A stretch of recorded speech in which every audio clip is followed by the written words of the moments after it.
Have MTR వారి upma. So ఈ ఉప్మా ఒకటి, మనకేం పెద్ద ఇంగ్రీడియంట్స్ అవసరం లేదు. బౌల్, ఉప్మా, లిడ్ ఉన్న బౌల్ అన్నట్టు.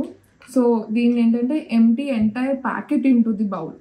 Add 100 ml of hot boiling water. So first మనం ఇది మొత్తం యాడ్ చేసేసి,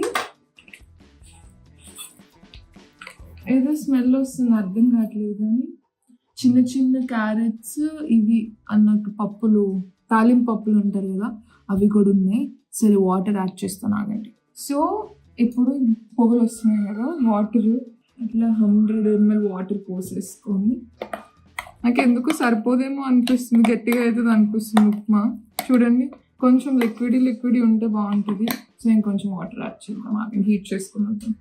ఓకే, మిక్స్ చేసేసుకొని మూత పెట్టుకోవాలి. ఒక 3 minutes కదా, 3 minutes వెయిట్ చేయాలి. సో 3 minutes అయినాక కలుద్దాం. 3 minutes అయితే అయిపోయింది, ఉప్మా అయితే రెడీ అయిపోయింది. సో చూద్దాం అది ఎట్లా అయింది అనేది.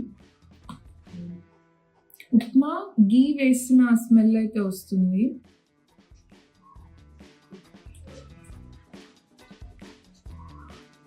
ఉప్మాలానే ఉంది.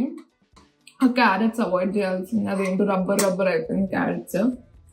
సో నేనైతే దీనికి ఒక 5.5/10 రేట్ చేస్తాను. అంత గొప్పగా అయితే లేదు.